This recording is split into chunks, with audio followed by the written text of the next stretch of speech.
की जय। बोलो संत समाज की जय। बोले सच्चे दरबार की जय। परम पूज्य प्रातः स्मरणीय श्री सतगुरुदेव भगवान के चरणों में बार बार दंड प्रणाम। हमारे बीच बाहर से आए हुए संत महान पुरुष, साथ ही आत्म कल्याण की जिज्ञासा को लेकर बैठे हुए भाई बंधु माता बहने, सभी को जय सत्तान की। अभी आपने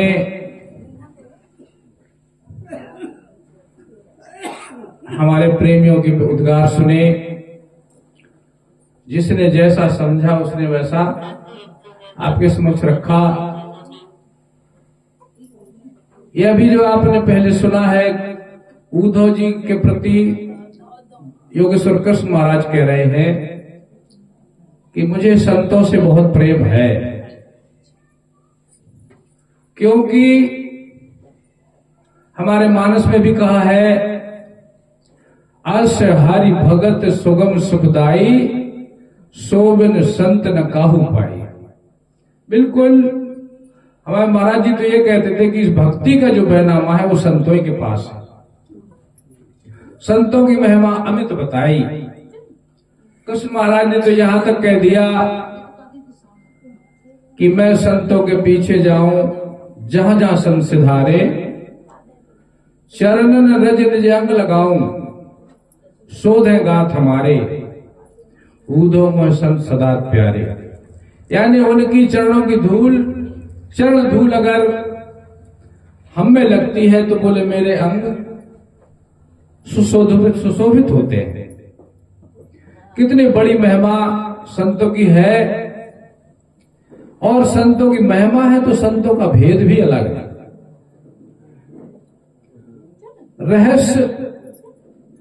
रहस्य रहता है, इसलिए उसका नाम रहस्य है। खुला नहीं होता, वो खुलता है। तत्ववेत्ता महापुरुषों के द्वारा रहस्य खुलता है। ये रहस्य रघुनाथ कर, अगर छिपा नहीं होता तो रहस्य नहीं कहा जाता। क्या रहस्य है कि सीधा शब्द आता है चरण धूल, जबकि इसका आशय थोड़ा सा सूक्ष्म है। संतों का पद जो है, संतों का पद माने स्थान और पद माने पैर भी। संतों ने इस पद के लिए कहा है हरिपद, विष्णुपद, परमपद। परमपद कहा है तो एक स्थान विशेष की तरफ इशारा है, जिस पद पर जीवात्मा में एक दिव्यता निखर जाती है। क्योंकि हर जीवात्मा में परमात्मा की दिव्यता छिपी है। और जिस शरीर में उस जीवात्मा की दिव्यता प्रकट होती है, वहां पे परम शब्द लग जाता है। जीवात्मा, आत्मा, सर्वात्मा, विश्वात्मा, महात्मा, परमात्मा, तो एक ही के ये विवर्त हैं। जैसे गेहूं को आप पिसा देते हैं तो आटा बनता है, फिर वो गेहूं नहीं रहता होता, तो उसके पद में निखार आता है। मूल एक ही है, लेकिन उसके विवर्त बदलते हैं। प्राण, शक्ति, चित्त और तत्व। तुम हो एक अगोचर सबके प्राणपति, ये कहा जाता है एक प्रार्थना में। तुम हो एक अगोचर सबके प्राणपति, किस विध मिलो दया में। ये रहस्य है, क्योंकि जब जिज्ञासा बनती है कि मैं ही अपने प्राण से कैसे मिल जाऊं, और प्राण ही सबको प्यारा है। वैसे सब प्यारे हैं, लेकिन जब संकट आता है, हमारे महाराज जी एक दृष्टांत कहते थे कि मान लो अगर तुम पूरा परिवार एक जगह बैठा हुआ है और वहां अगर डर की समस्या आ गई, सर्प आ गया या आग लग गई, तो बोले तुम पहले सुरक्षित तुम हो जाओगे तब दूसरे को निकालोगे कि दूसरे को निकालने लगोगे? तो बोले पहले सुरक्षित तुम हो जाओगे तब दूसरे को निकालोगे। तो सबको अपना प्राण प्रिय है, क्योंकि प्राण ही तो सर्वेश्वर है। तो वही प्राण इस पिंड में आया हुआ है, और जब वो प्राण ईश्वर तत्व बाहर हो जाता है तो फिर पिंड की कोई अस्तित्व नहीं होता है, कोई कीमत नहीं। तो वही प्राण संसार में शक्ति के रूप में प्रयोग होता है। चलने की शक्ति, पकड़ने की शक्ति, देखने की शक्ति, सुनने की शक्ति एक है, लेकिन जिस ही इंद्रिय द्वार के प्रयोग में आती है तो उसका रूप बदलता है। उन्हीं के हम देखते हैं, आप ही देखते हैं, आप ही सुनते हैं, और जब आप देखने सुनने से हटते हैं कदाचित वो अवस्था अपने परम की तरफ जाने लगती है। जैसे पिंड की रचना, शरीर की रचना में यहां तक इंद्रियां हैं, यहीं तक सब तिलक लगाते हैं, माए बहनें बिंदी रखती हैं। ये पिंड मध्य है। इस पिंड के ऊपर, इस स्थान से ऊपर इंद्रिय द्वार नहीं है। इसलिए जब आपकी शक्ति इस स्थान पर जाती है तब हम कहते हैं ऊपर वाला।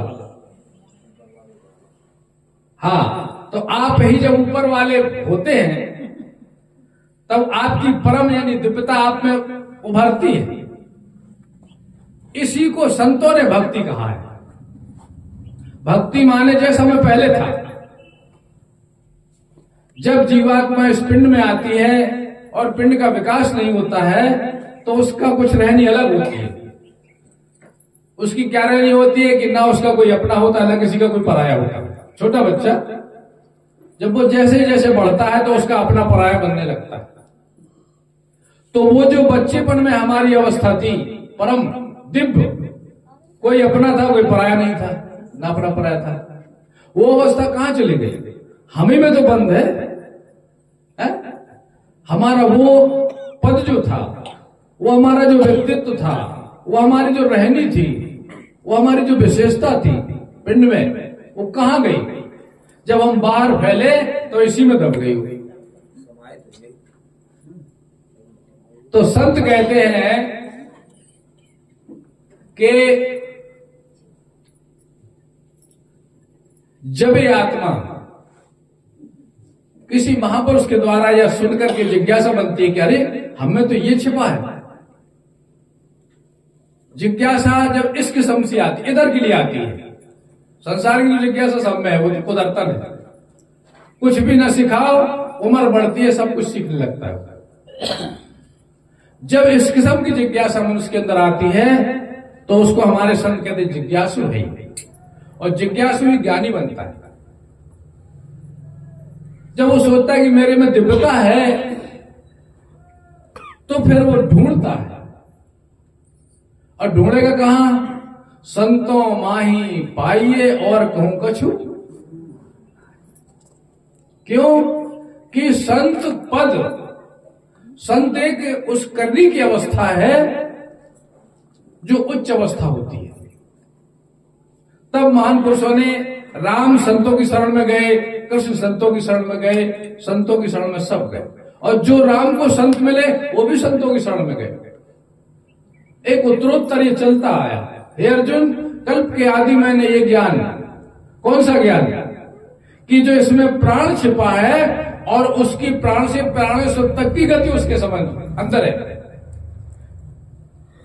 प्राण से प्राणेश्वर तक उसका व्यक्तित्व छिपा हुआ है। जो इसमें प्राण जड़ है, क्योंकि वो इंद्रियों और शरीर के द्वारा जो काम करता है वो जड़ते के काम होते हैं। अब जब इसमें शक्ति की पहचान, शक्ति तो सब काम करती है, उन्हीं साहब हमने काम किया, लेकिन इस रहने में शक्ति हमारे संपर्क में नहीं आई, हमारे ज्ञान में नहीं आई।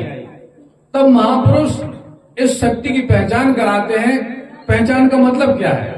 कि पहचान का मतलब ये होती है कि यहां जब शक्ति थी तब उसका स्वरूप क्या था, और यहां जब शक्ति है तो उसका स्वरूप क्या। इसको कहते अधोगति। जब उतरा है तो यहां से उतरा है नीचे के लिए, अब वो अपने वापस कैसे जाए? क्यों कि ये हिस्सा बंद हो गया। तब कहा है मानस में, वो कर रहे हैं विमल विलोचन, दोनों शब्द आए हैं। विमल माने विशेष शुद्ध और विलोचन माने विशेष आंख। वो कर रहे हैं विमल विलोचन, ये काम संत महान पुरुष करते हैं जो तत्ववेत्ता होते हैं, कि तुम्हारे हमारे उस पर्दे को उठाते हैं, उस पर्दे को हटाते हैं, तब हमारी जो शक्ति जड़ता में काम में आ रही थी वो चेतन की तरफ समझ में आने लगती, चेतनता की तरफ जाने लगती। चेतन का मतलब कि जो पहले था, जहिया जन्म मुक्ता था, पहले वो मुक्त अवस्था में था, लेकिन नीचे आकर के वो बंध हुआ है, बंध गया है। तो संत महान पुरुष प्राण की उस कला को हमारे अंदर उजागर करते हैं कि तुम्हारी शक्ति में चेतनता छिपी है।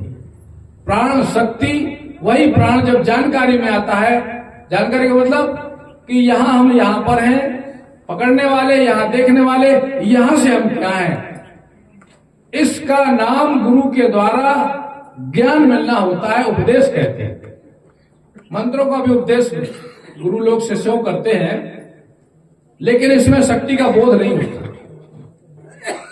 और जब शक्ति का बोध होता है, बोध मतलब शक्ति जो हमारी ये शक्ति जब उधर पहुंचती है तो वो चित्त समझ में आता है, तब हमें ये समझ में आने लगता है कि हम बैठे तो थे पूजा करने के लिए, लेकिन ये चित्त चला गया। तब चित्त की शक्ति बहिर्मुख हमें पता चलती है, उसके पहले नहीं पता चलती। हम तो उसको सामान्य जीवन ही समझ लेते हैं कि भैया ऐसे जीवन है, इसीलिए आए। लेकिन जब शक्ति प्राण का बोध होता है, तब चित्त का पता चलता है कि ये इधर भागता है, और फिर आप उसको रोकने की कोशिश करते हैं। क्यों कि मान लीजिए आप सोना चाहते हैं और चिंता आ गई, तो फिर नींद नहीं आएगी, और हमें नहीं सोना है। आपने सुना होगा कि विनोबा भावे मिलने गए थे गांधी जी से, ऐसा सुना है हमने। तो गांधी से मिलने गए तो गांधी जी का उस समय 2 मिनट का विश्राम का टाइम था। किसी ने खबर दी कि विनोबा जी आओ, उनके बिठा लो, मेरे विश्राम का समय। और गांधी जी ने 2 मिनट में पूरा विश्राम कर लिया और फिर उन्हें बुला लिया। ये हुए सधे हुए चित्त के लक्षण। जो संयम में चित्त होता है कि हमें बंद होना है तो बंद ही होना, हमें सोचना है तो सोचना है, और नहीं सोचना है तो नहीं सोचना। इसको कहते हैं संयम वाला चित्त। संयम पुरुष, धीर पुरुष ही कृष्ण भगवान ने कहा है कि यही वास्तव में मनुष्य है, जिसको ना जय लगती है ना पराजय लगती है, जिसको ना मान लगता है ना सम्मान लगता है, कहते हैं वास्तव में यही मनुष्य है।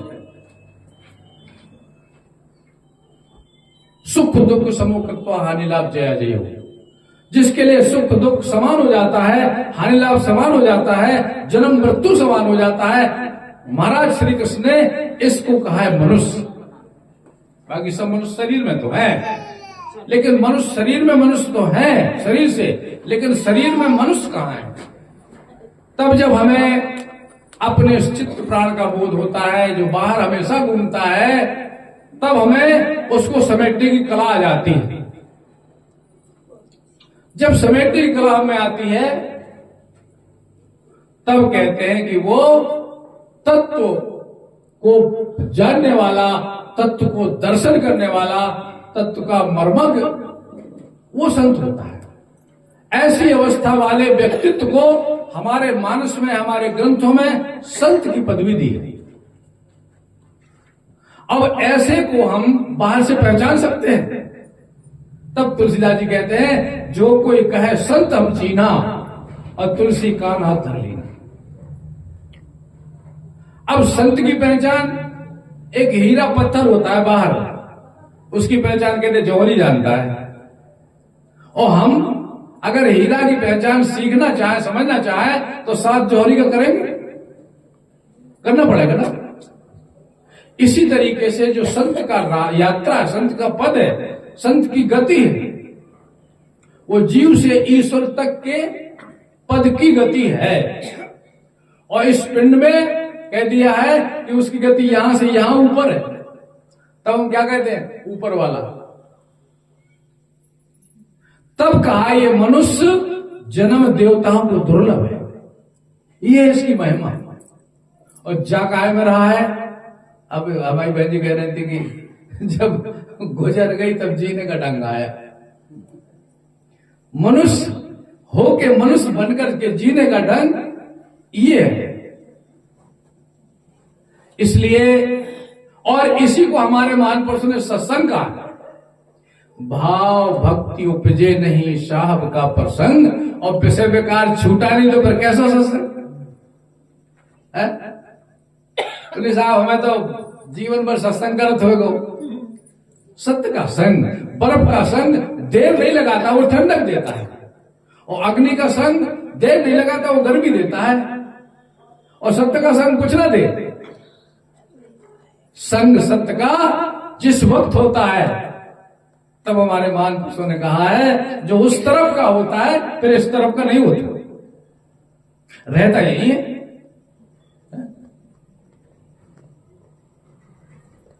लबरेज मोहब्बत हो तेरी, हम जाम उसी को कहते हैं, पीकर जो बहे ना दुनिया में, मस्ताना उसी को कहते हैं। कहते वो तो दुनिया से रहा दुनिया में, लेकिन दुनिया से अलग हो गया। क्यों? कि अलग तो वैसे ही होना है। हमारे संत महान पुरुष कहते हैं कि वो तो तुम्हारा छीन ही ले हैं, और तुम पहले ही से दे दो तो भले तो हो जाए। हाँ, ब्याज मांगने पहले ही दे दो, मांग ना पावे। हाँ, इसलिए देखो मर्म थोड़ा सा कहते नहीं कि राम कथा गूढ़ है, हरि कथा गूढ़ है। आज जो सुनने में आ गई, जो पढ़ने में आ गई, जो लिखने में आ गई, वो गुड़ कहां है? कथा राम की गुड़ किम समझे ये जीव जड़। हमने कहा था ना कि प्राण इस पिंड में काम कर रहा है, वो जड़ावस्था में, उसको चेतन गुरु बनाते हैं जब शक्ति प्राण का बोध कराते हैं, क्योंकि उसकी यात्रा यहां से वहां तक है। इसलिए तब कहा है कि मानव से लेकर के और उसका पद कहां तक है? इस पिंड में मानव भी है, दानव भी है, देवता भी है, और इसी पिंड में अवतार भी आए। कहते हैं विष्णु स्वरूप की जब आत्मा उस शरीर को छोड़ करके गई, तब फिर जब आई, जब समय पाया, जब भी आया तो वो राम के रूप में आया। और राम की आत्मा जब गई, शरीर छूट गया, कृष्ण के रूप में आई। ऐसा कहते हैं, और है भी भाई। इसको पिंड को छोड़ के हमें भी कहीं जाएंगे, पिंड तो मिलेगा, लेकिन अगर मनुष्य का ना मिला तो अब कहता है नहीं साहब मनुष्य का मनुष्य ही पिंड मिलता है। ये इतिहास ऐसा नहीं कहता। इतिहास कहता है कि करोड़ों गाय रोज राजा नर दान देते थे, और क्या बने थे? कोट गौ नृप करे प्रेम से, गिरगट योनि पड़े कर्मगत। हाँ, कर्मगत भाई जान नहीं जाई काल क्या होना है। ये तो कह देता आदमी जो होना सो ही होना है, लेकिन हम इस बात पे कितने अड़े हैं, कितने निर्भर हैं? अगर होना जो होना है तो फिर हमें कसक क्यों होती है? मान सम्मान अगर होना है तो अपमान होता है तो कसक क्यों होती है? होना है वो तो। हानि लाभ जीवन मरण यश अपयश विधिहार, ये हमारे साथ ही है पहले से। लेकिन इन बातों का आदमी कहता है राजी है हम, वही उसी में जिसमें दे न जाए, फिर रोते क्यों हम? अगर यही बात हमारी बात पक्की होती तो हमें हानि क्यों लगती है, लाभ क्यों लगता है, हम रोते क्यों? इन संत महान पुरुषों की वाणी में हम स्थिर कैसे हो जाए? स्थिर हम तभी होंगे जब हम अपने आत्मा के बल को बढ़ाएंगे, समेटेंगे। और आत्म बल को बढ़ाना ही हमारे महान पुरुषों ने योग और भक्ति में लिखा है। संग पदत्वम संग गंतव्यम। हम फिर कहा कि हम अपनी आत्मा को उस जगह ले जाएं जहां वो पहले था। पहले कहां था? ईश्वरी का तो अंश है। पहले कहां था? वो ईश्वरी स्वरूप तत्व था। योग का मंतव्य है कि हम अपनी आत्मा को उस स्थान पर ले जाएं जहां वो पहले था। पहले क्या था? शांत अवस्था में था। अब उसकी अवस्था अशांत है। इसलिए हमें देखिए, हमने खूब दुनिया देख ली है, आपने देखी हुई है। मर्म की बातें जहां पर होती है, महान पुरुषों की लीलाएं कथाएं हैं। क्यों है? कि उनने मर्म को जाना है, और जाना है तब उनकी दिनचर्या देख लो आप। वो हमारे आदर्श पुरुष है। वो आदर्श पर कैसे चल पाए? क्या उनके पास सूत्र था? और उसी सूत्र की करीब करीब बात हमारे संत महान भावों ने कहा है कि कैसे अपने को हम संभाल लें। बिगड़ा क्या है? आदमी कहा जाग जाओ। सोना क्या है? जाग रहे सब लोग, फिर भी हमें जागने को कहा जा रहा है। कहते जागना है जाग ले अखलाक के साया तले, और हसर तक सोता रहेगा खाक के साया तले। वरना सोना ही तो है। जितनी जीवधारियों में योनियां हैं सब सोई तो रहे। ये मौका मिला है हमको मनुष्य शरीर में कि हम अपनी आत्मा को पहचाने, हम अपने आत्म तत्व को मजबूत करें, अपने आत्म बल को मजबूत करें। पहले तो ऐसा सुनने का समय नहीं मिलता, सब वही कथाएं चलती हैं। उन्हें साहब हमने तो खूब सुनी है, कथा सुन के आए। उन्हें कि सुने? बोले हाँ। उन्हें कहा सुने आए? अरे बोले कई बार सुनो। लेकिन जो मर्म की बात होती है, मर्म के सत्संग न तो पूछने वाले होते हैं, न सत्संगी कम होते हैं। क्योंकि जिस बात को सुनकर हमें लगे कि ये हमारा छूटा हुआ है, मनुष्य शरीर में आना था, अपने आत्म तत्व को पहचानना था, लगता है हमें छूटा हुआ है। उनके कबीर साहब कहते हैं उसमें अपने एक पद में कि आए थे हरि भजन करन को पाप करन को दौरा, और आगे कपत पाछे हो गया, और जगह में होया सोरा, डगमग छाण देव मन बोरा। का कही बोरा कही डगमग। डगमग माने हमारे चित्त में स्थिरता है। जाए डगमग आएगा नहीं थे डगमग सही करने के लिए। आए थे हरि भजन करने को पाप करने को दौरा, और आगे कपत पाछे हो गया। जो विद्या हमें पहले पढ़नी थी वो हमने पढ़ी नहीं थी। इसलिए आप सब समझदार हैं, जिनको ये विद्या मिल चुकी है। कौन सी विद्या? हे अर्जुन, जिस विद्या को जानने के बाद तेरे को जानने के बाकी नहीं रहता, मिलान कर लो। अगर नहीं मिली है तो फिर ढूंढो, और ढूंढना बिल्कुल हमेशा जारी रखना चाहिए। हे अर्जुन, अपनी शक्ति को मस्तक में अच्छी प्रकार स्थापन करके निश्चल मन सब चाहते हैं। अभी नंदनपुरा में एक परिवार है गंगा देवी का। गंगा देवी हमसे मिल गई। एक दिन उस गली में गए तो बोले आओ गुरुजी बैठ लो। हम वहां बैठे,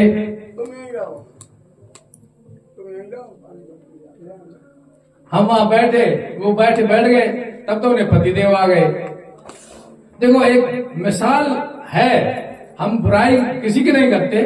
एक ऐसा वहां पर एक संयोग ऐसा हुआ कि वो उनके पतिदेव आगे बैठ गए। बोले महाराज, हमारी एक ही ख्वाहिश है कि मैं जहां मन लगाऊं वहां लगा रहे, हटे ना। हमने ख्वाहिश तो बढ़िया हुई है तुम्हारी,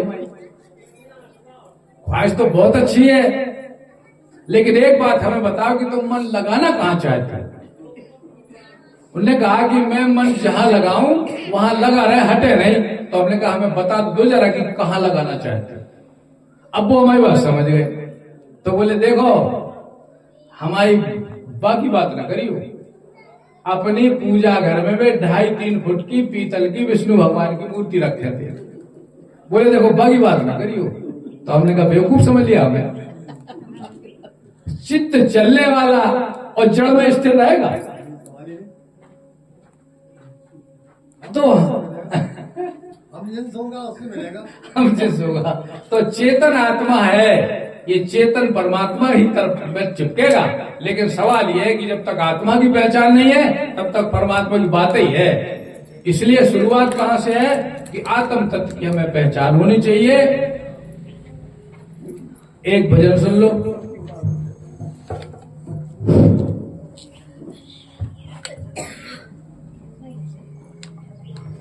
हम सब भक्ति की बात करते हैं, भगवान शरीर मिला मनुष्य का, और भक्ति हमें करनी चाहिए। अब भक्ति अपने अपने तरीके से सब हो रही है। शास्त्र सम्मत है क्या